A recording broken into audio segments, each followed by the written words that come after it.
Same old story for the Giants. They stumped up the joint, and I hated that it happened once again in the hands of the Dallas Cowboys. The Cowboys have won 14 of the last 15 meetings. Um, when I hear that kind of stat, Jason, it triggers my acid reflux. Yeah, that's But insane. it's unbelievable that the Giants some way somehow can't beat the Cowboys anymore. The last great memory that I had of the Giants beating the Cowboys was in that 2007 division round playoff Oh, game. yeah. That That that's was, my best. That's my best and latest memory from them. yeah, that's a while But ago. yeah, but then the Dak Prescott era, they've been stinking up the joint. This team should have been 2-2, and they could have Mhm. been 3-1 had they done the right things at the right time. The Dallas Cowboys, Jason, they're not an elite team. No, they're not. They're not an elite team. They're vulnerable. You mean to tell me that this team, the Giants, which I can't believe what I'm about to tell you, this team rushed for only 26 yards against this rush defense of the Cowboys. Right. So Two again, huh, six, huh. 2-6. Yeah, that's what Uh, that, yeah. uh, uh, So uh, coming into the game, Dallas couldn't stop the run. So you knew they were going to get better because it's only the fourth game. But the Giants on 24 carries only had 26 yards. That right there is the game because you can't throw. There's no play action. They're just gonna they're gonna play a regular zone defense, and you got to be able to run the ball. You got to be able to run the ball. I mean, they brought in Singletary. He was supposed to be, decent. He was with Buffalo for a few years. I forgot who he played with last year. Houston, maybe, or the Texans. Yeah, the Texans, I believe. And he's a decent back, but they've gotten nothing from the running game. And um, last night was the worst I've seen. I mean, like I said, 24 carries for 26 yards. Terrible, terrible. You're not going to win like that. no, you're not. And what makes things worse is that now you got to worry about Malik Neighbors. He left the Right. game with a concussion. He had 12 receptions for 115 yards. Yep. No touchdown, but hey, that's impressive. And then on the Cowboys side, they had Mika Parsons, who Right. went down with an injury. So both teams suffered key losses. Um, It's just I tough. I The know only that. Yeah. the Giants defense, they were all right. I mean, the only guy that did something for the Cowboys, who I feel that, um, in my opinion, aside from that Prescott, that deserves the game ball is CeeDee Lamb. CeeDee Right. Lamb, he had 7 receptions, 98 yards, 1 touchdown. But it's like, oh my goodness. And New and and they were horrific on third down conversions. They won again. 5 for 16. Right. Well, yeah. But I was going to say, yeah. Well, with to get back to neighbors. So I read right before we came on that he's doing better. He put up a post on his Instagram that he was okay. That doesn't mean that you're going to play next week, but he does have he was diagnosed with a concussion, so he'll be back. But the Giants have extra days off before they play Seattle because they played on Thursday night, which was last night. But so we'll have to wait and see. But he said he was doing better, and as for the what did you say before that with the Cowboys? That yeah CeeDee Lamb, right. he That's what I had want to say. Yeah. So the safety Nubian, he missed the tackle. So he took the wrong angle. That should have been a tackle. That shouldn't have been a touchdown. So that was a big Nubian being a safety, a rookie. He got burnt there because that's a tackle you got to make. You got to know who caught the ball.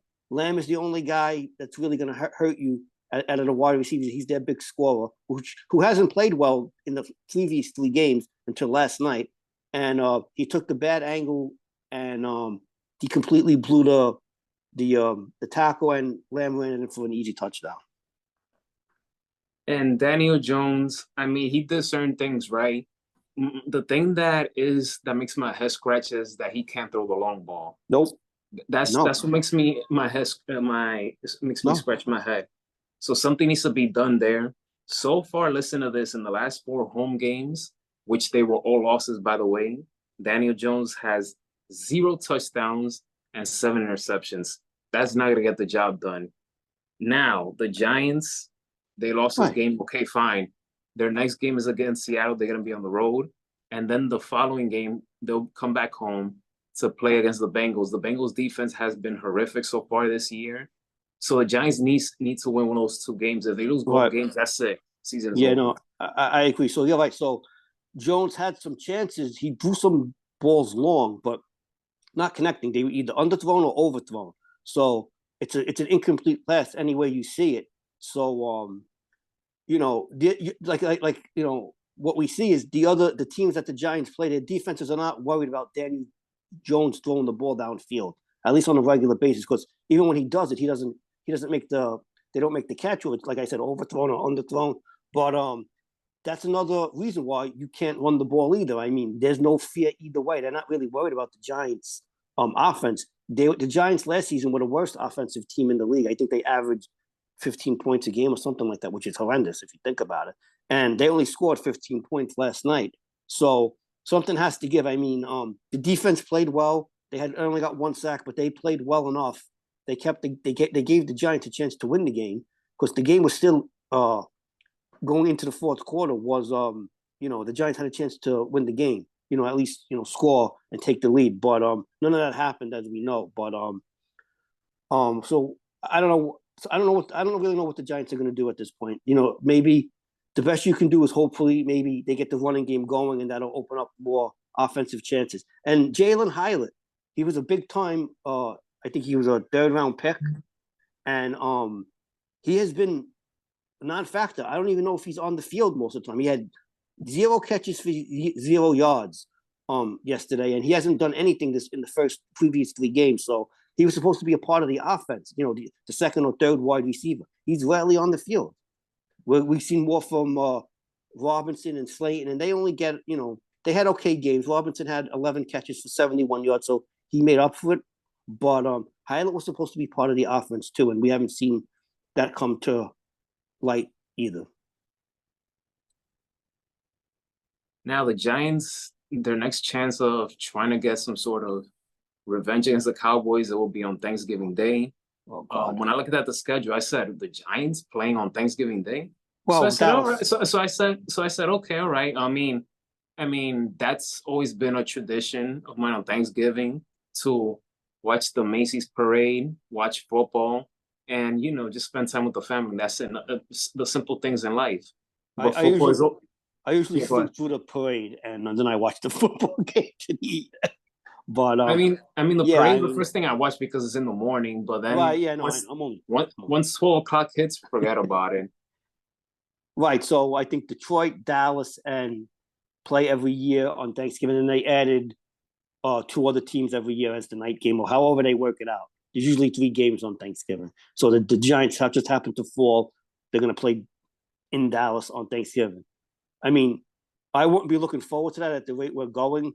But we'll see when that comes. There's a few weeks before that, but we'll see. I Yeah. try to be positive. There's still time for the Giants to salvage the season, but time is running out. Like the great Bill Belichick says, the first 4 games, after 4 games, you know who you are. So those are you got to make the adjustments in those 4 games. After this, the fourth game, you got to know what you are. Or like he always says, and like we know, there's only 17 games. This isn't baseball where you could be 500 until August and then go on a giant run because there's still 60 games left and win the division by 15 games. So time's running out on the Giants for this season. That Bill Belichick is a genius. I love his show. I love John Gruden's show. I'm always staying tuned for both of those for both Yeah, of them. no, it's So, very informative. He gives a lot of good information. yeah, he makes you smart just by listening Right, to him. right. He gives you all the inside information. So Yeah, I man. know. But yeah, um, Oh, and then the other thing I wanted to real quick. There were also a couple of strange penalties in the game. So in the Giants' first drive, there was a face mask, a 15-yard penalty, and when they went back and looked at it, it was the Dallas defender was pulling on the Giants. I forgot which wide receiver it was. on his face mask. So I don't know how the referees mixed that up. It was very strange, very strange. And if you didn't see it, you have to go back and look at it. And then on one of the Dallas touchdowns, I think on the bubble screen, they threw a penalty, and we thought it was holding on the Cowboys, and then they picked it up, and the Giants coach went berserk. And then after the game, they asked him about it, and he said that they told him that it wasn't a hold, that it was going to be a legal man downfield, and it wasn't. So that's why they picked up the flag. So maybe that was the right call on that spot, but that's what wasn't what happened when we seen it live. We thought it was a hold, so they didn't explain all that. And unless you've seen the coach at the end of the game, after post game, that's the only reason we got an answer on that. But there were a couple of strange penalties in the game. It was a very sloppy and boring game overall for both teams.